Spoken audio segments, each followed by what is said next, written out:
Have you ever wondered why, in the grand sweep of Africa's tumultuous history, one nation alone managed to evade the iron grip of European colonialism? What hidden forces, be they geographical fortresses, ancient legacies, or sheer human defiance, allowed Ethiopia to stand unbowed while empires crumbled around it? And how did this landlocked kingdom in the Horn of Africa not only resist but humiliate the ambitions of white colonial powers, becoming a beacon of African sovereignty that echoes through time?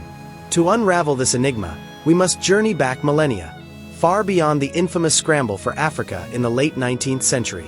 Ethiopia's story begins in the cradle of antiquity, where the kingdom of Aksum rose around 400 BCE as a formidable power in the ancient world. Nestled along vital trade routes connecting Africa, the Middle East, and Asia, Aksum flourished as a hub of commerce, dealing in ivory, gold, and spices.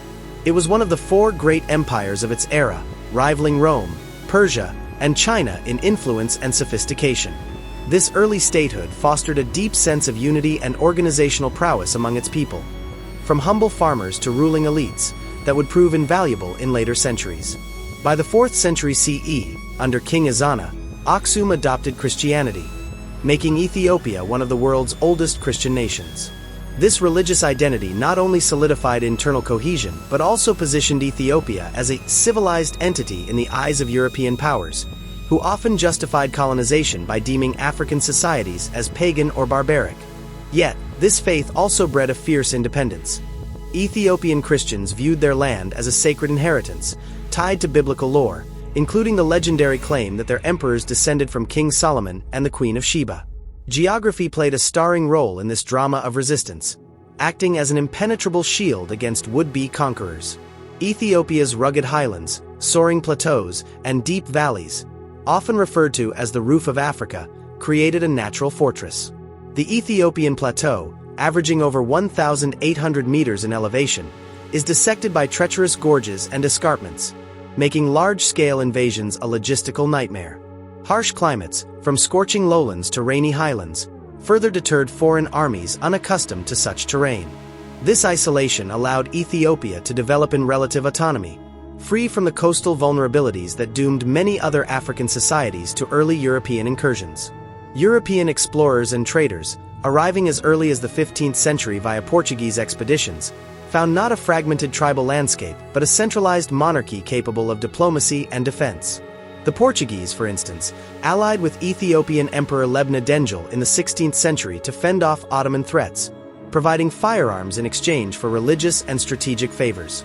This early exposure to European weaponry would later become a cornerstone of Ethiopia's military edge.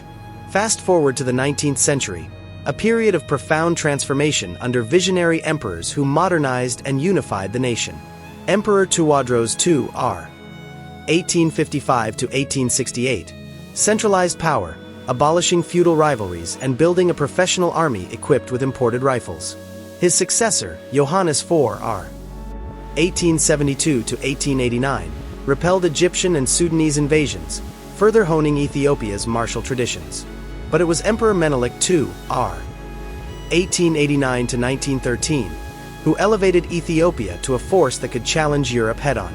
A shrewd unifier, Menelik forged alliances across ethnic lines, Amhara, Oromo, Tigrayan, and more, mobilizing a diverse populace under a common banner of sovereignty. He invested in infrastructure, like railways and telegraphs, with the help of Swiss engineer Alfred Ilg, who served as his de facto chief of staff and promoted Ethiopia's image abroad as Africa's Switzerland. Economically, Menelik expanded trade, amassing wealth that funded arms purchases from France, Russia, and even Italy itself, ironically turning colonial tools against the colonizers.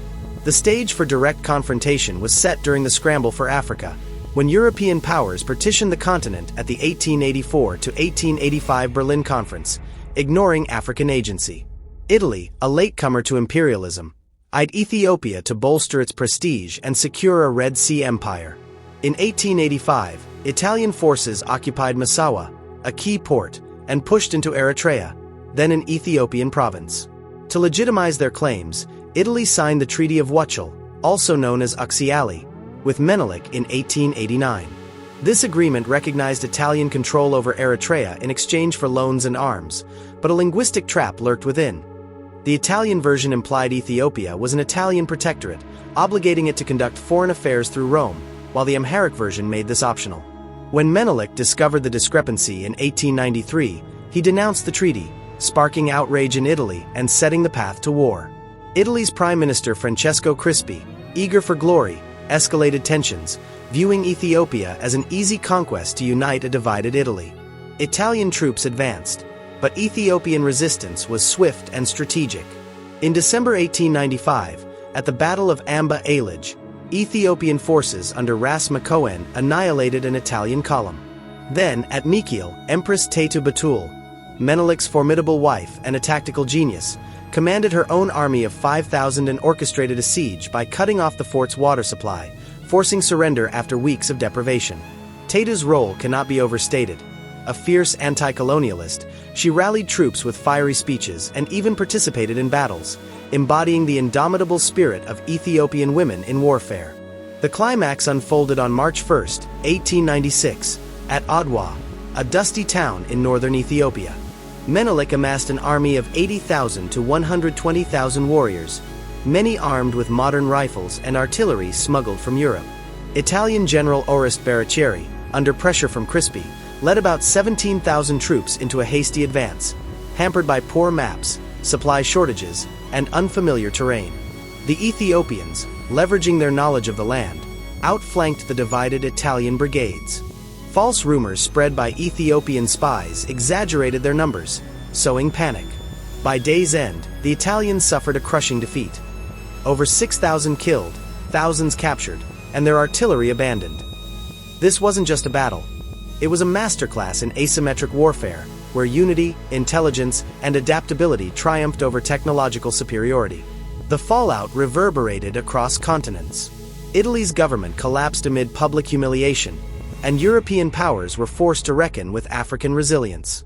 The Treaty of Addis Ababa, signed in October 1896, annulled the protectorate claim and affirmed Ethiopia's independence, with borders redrawn to Italy's disadvantage. But Ethiopia's defiance didn't end there.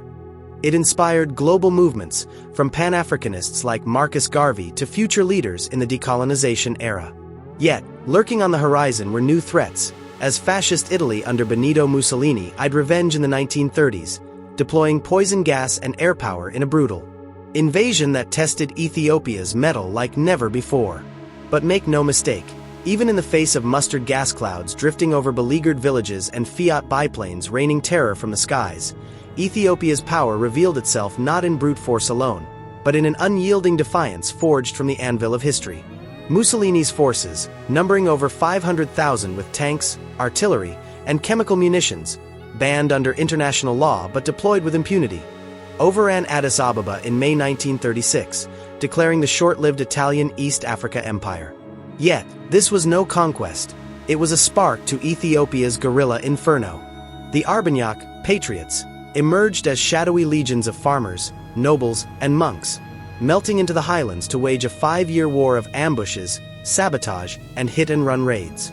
Led by figures like Ras Imru and Dejazmach Haile Kabeda, they severed supply lines, assassinated collaborators, and turned the occupiers every step into a quagmire of fear. Emperor Haile Selassie, exiled in Geneva, didn't just plead before the League of Nations in a now iconic 1936 speech, decrying the baptism of fire as a crime against humanity. He orchestrated covert arms smuggling from sympathetic nations, including the US and Britain, while rallying global black intellectuals like W.E.B. Du Bois to frame the fight as a universal stand against fascism. Ethiopia's strategic genius shone through in layers. Terrain as ally, where misty mountains swallowed Italian columns whole. Psychological warfare, spreading whispers of divine retribution tied to Solomonic lineage. And diplomatic jiu-jitsu, leveraging the League's impotence to expose Europe's hypocrisy, which in turn eroded Mussolini's prestige at home. By 1941, as World War II turned tides, British-led Ethiopian forces, bolstered by the Patriots' intelligence, liberated the capital without a shot fired in the streets, restoring Selassie and earning Ethiopia a founding seat at the United Nations. This wasn't luck. It was the culmination of a military doctrine blending ancient Highland tactics with modern rifles, a national psyche that viewed subjugation as sacrilege, and a leadership that played the long game, uniting fractious provinces under a banner of shared sovereignty. Fast forward to today, and Ethiopia stands as Africa's colossus, a testament to that enduring power. With the continent's second-largest population of over 120 million, it boasts the fastest-growing economy in non-oil Africa, clocking 7 to 8% GDP growth annually through agro-industrial hubs and the Grand Ethiopian Renaissance Dam, GERD. A 6,450-megawatt behemoth on the Nile that not only powers half the Horn but symbolizes hydraulic defiance against downstream neighbors like Egypt. Militarily, the Ethiopian National Defense Force, ENDF, fields over 140,000 active troops, the largest standing army on the continent, battle-hardened from quelling insurgencies in Tigray and Somalia's Ogaden, where they've routed al-Shabaab with drone strikes and precision ops sourced from Turkish and Emirati allies. Addis Ababa, as the African Union's headquarters, positions Ethiopia as diplomacy's nerve center, brokering peace in Somalia, mediating Sudan's civil war, and championing Agenda 2063's vision of a united, self-reliant Africa. Yet, this power is no relic.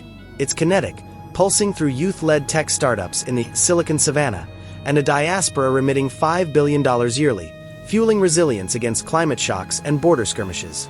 Ethiopia's defiance?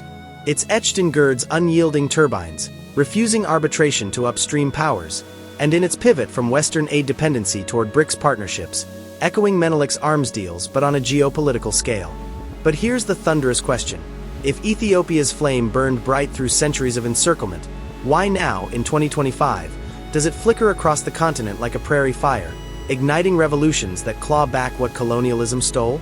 The Sahel, the arid belt from Mauritania to Chad, is ground zero for this resurgence, a chain of military takeovers since 2020 that aren't mere power grabs but raw, force-backed repudiations of neo-colonial puppeteering. Consider Burkina Faso, where Captain Ibrahim Traoré, at 37 the world's youngest coup leader, seized power in September 2022 amid jihadist onslaughts and French meddling. Traoré's Alliance for the Sahel States, AES, a pact with Mali and Niger, has expelled 400 French troops by 2023, shuttered CFA franc zones that siphoned 50% of reserves to Paris, and nationalized gold mines once feeding Arriva's coffers. Africa for Africans, he thunders in viral addresses, channeling Sankara's ghost while deploying Russian Wagner mercenaries, rebranded Africa Corps, to train local forces in asymmetric warfare, drones over deserts, community militias echoing the Arbanyak. Burkina's strategy? Ruthless resource sovereignty. In 2024, Traoré hiked export taxes on cotton and gold, funneling billions into state coffers for youth jobs and irrigation, slashing poverty by 12% in pilot regions despite sanctions. Defiance here is visceral. Protests torching French flags in Ouagadougou, women-led collectives seizing land from absentee agribusiness, and a pivot to bricks for lone sand strings, turning the Sahel from uranium beggar to supplier powerhouse. Neighboring Niger, under General Abdourahmane Tiani's July 2023 junta, amplifies this roar. Home to 40% of the world's uranium yet importing electricity from Nigeria, Niger's Blue Book blueprint, unveiled in 2024, mandates 70% local processing of Orano's mines, renegotiating contracts that once funneled 80% profits abroad. French bases. Evicted by January 2024, their runways now host Chinese solar farms powering Niamey grids.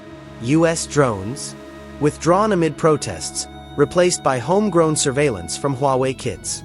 Tiani's forces, numbering 20,000 hardened by Boko Haram fronts, employ People's Defense Committees, village networks armed with AKs and intel apps, to reclaim territory, reducing jihadist-held swaths by 30% in 2025 alone. The determination. It's etched in border closures to ECOWAS traitors, who threatened invasion but folded under AES defiance, and in youth brigades hacking colonial-era maps to redraw equitable trade routes. This isn't chaos, it's calculated reconquest, with GDP projections soaring 15% by 2026 from mineral windfalls, though whispers of elite capture linger amid the fervor.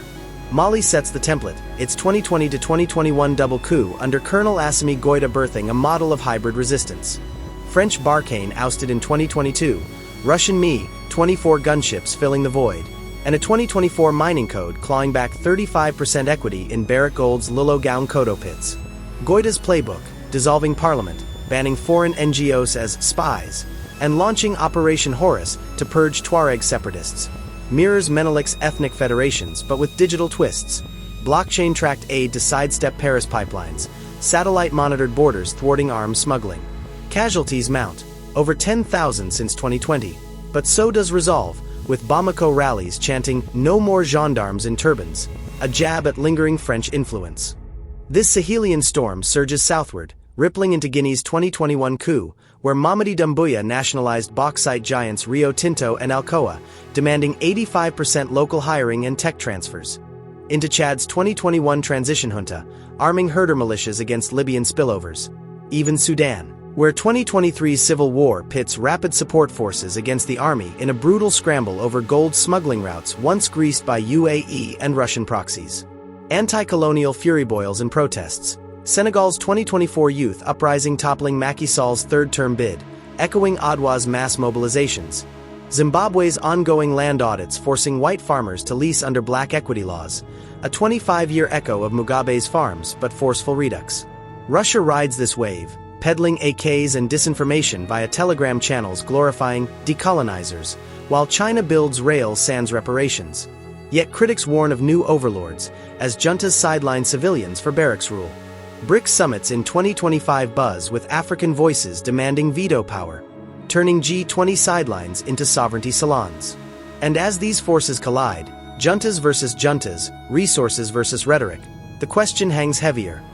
Will this be Africa's true Adwa, a continental pivot to self-mastery, or a cyclone devouring its own? In Ouagadougou's dust-choked streets, where Traoré's portraits flank Sankara murals, one senses the momentum building toward a reckoning with the ghosts of empire, where the unquenchable fire of Adwa reignites not as isolated embers, but as a continental blaze demanding the full resurrection of Ethiopia's storied resilience. For in the shadow of neo-colonialism's subtler chains, CFA francs siphoning sovereignty, multinational vultures circling mineral veins, and cultural puppeteers dictating tongues and truths, the Sahel's young lions like Traoré and Goïta are clawing at the bars. Yet, to shatter them utterly, they must summon the same indomitable Ethiopian spirit, that alchemy of unified defiance, shrewd strategy, and unyielding faith in self-determination that turned invaders into footnotes. History, after all, is no dusty relic but a living arsenal. Its lessons are the blueprints for ending this second scramble, not with half measures, but with the total liberation our ancestors etched in blood and bronze. Consider the profundity of Ethiopia's colonial playbook, a masterwork of adaptation that today's revolutionaries ignore at their peril. At Adwa, Menelik II didn't merely field warriors. He orchestrated a symphony of ethnic harmony, drawing Amhara spearmen, Oromo cavalry, and Tigrayan riflemen into a 100,000-strong phalanx that outmaneuvered Italy's hubris. This wasn't tribal happenstance but deliberate federation, binding diverse peoples under the Solomonic crown's sacred canopy. A model for transcending the divide-and-rule that fractures neo-colonialism exploits today. Fast forward to Haile Selassie's 1930s guerrilla odyssey. The Arbanyak didn't charge en masse into gas clouds. They dissolved into the highlands labyrinth, striking supply depots and whispering prophecies of imperial doom to erode enemy morale. Selassie, meanwhile, wielded the League of Nations like a diplomatic spear, his Geneva plea not just a cry but a mirror exposing Europe's barbarism, forging alliances with Britain and America that flipped the script from victim to victor. These weren't brute reflexes but layered stratagems. Terrain as tactic, unity as armor, global narrative as weapon. Ethiopia's power lay in refusing victimhood, transforming adversity into agency. Lessons screaming for revival as Africa's youth scroll TikToks of Traoré's beret-clad resolve, mistaking viral charisma for structural steel. Enter Captain Ibrahim Traoré, Burkina Faso's 37-year-old firebrand, whose September 2022 coup has morphed into a Pan-African clarion call, echoing Sankara's ghost while channeling Menelik's pragmatism. He's done well, expelling French troops in 2023, nationalizing gold mines to claw back $1.2 billion in annual revenues once funneled to Paris, and in August 2025, ditching French as the official language for Kiswahili and indigenous tongues, a cultural gut punch to linguistic imperialism that sparked continent-wide memes and rallies. Free education from nursery to university, announced in May 2025, isn't populist fluff. It's an investment in human capital, mirroring Tuwadros Tus 19th century schools that armed Ethiopia's mind before its rifle. Traoré's AES pact with Mali and Niger, forged in 2023, confederated in July 2024, evokes Johannes IV's border pacts against Egypt. pooling 70 million souls and uranium gold cotton troves into a $150 billion GDP bloc projecting 6% growth by 2026. Yet, here's the Ethiopian admonition: depth over dazzle. Traoré's foiled April 2025 coup, allegedly CIA orchestrated, per Ouagadougou whispers, exposed vulnerabilities.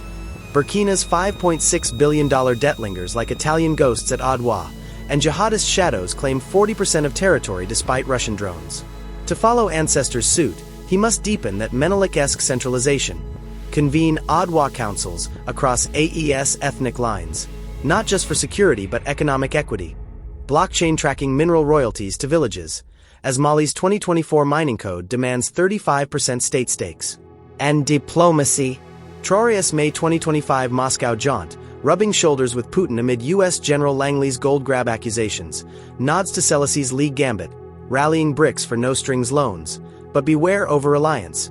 Ethiopia's World War II pivot to allies was tactical, not total fealty. Revive the resilience. Train digital Armagnac hackers to counter French media psyops, as diaspora rallies in Paris torched neo-colonial narratives in April 2025. 00 AC Burkina's 20 Million Tree 2025 initiative isn't greenwashing. It's terrain mastery, reforesting Sahel scars to starve desert insurgencies, echoing highland fortresses that swallowed Mussolini's legions. Across the border, General Assimi Goïta's Mali, AES helm since 2024, mirrors this trajectory with gritty resolve, yet craves Ethiopian polish. His July 2025 decree granting a renewable 5-year term until 2030 cements anti-French fury. Barkhane's 2022 eviction, 5 diplomats booted in September amid espionage probes, and a 2024 mining law hiking local equity to 40% in Barrick's gold pits. FCE 21E Goïta's Operation Horus has reclaimed 25% of jihadist turf via Wagner-rebranded Africa Corps jets and Tuareg packs, slashing attacks by 20% in Gao. But security's Pyrrhic, 8,000 dead since 2020, economy teetering at 5.9% growth amid sanctions. History's whisper?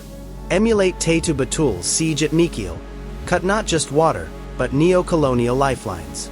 Mali September 2025 ICC exit, branding it a neo-colonial tool, births an AES regional court for indigenous justice, a high-security prison rising in the sands, pure Selassie savvy, flipping global courts into sovereignty shields. Goïta must federate deeper, Sahel Adwa's summits binding Fulani herders and Songhai farmers, blockchain borders thwarting smuggling, and cultural decolonization like Burkina's, swap French curricula for griot epics, fostering the psyche that viewed empire as sacrilege. These Sahelian strides ripple outward, a clarion for Africa's unfinished symphony. Niger's Kiani, echoing Traoré, processes 70% uranium locally by 2025, powering grids once blacked out by Orano's greed. Guinea's Doumbouya mandates 85% local bauxite hires. Even Senegal's Bassirou Diomaye Faye, elected March 2024 on anti-French fumes, audits Total Energy's contracts. Yet, Total Victory demands Ethiopia's full resurrection. Pan-African Adwas, continent-wide, mobilizing $1.4 billion not in tweets but treaties. Agenda 2063 reborn as AES 2.0, with GERD-like hydraulic hubs and AFCFTA fortified against EU green tariffs that mask resource grabs. Lessons etched: shun isolation, ECOWAS threats folded, but ASEAN envy lurks. Weaponize narrative, Traoré's viral fatigues outpoll Macron's. And institutionalize resilience, youth academies teaching Aksum's trade savvy, not Paris's prose. Neo-colonialism ends not in barracks but bastions.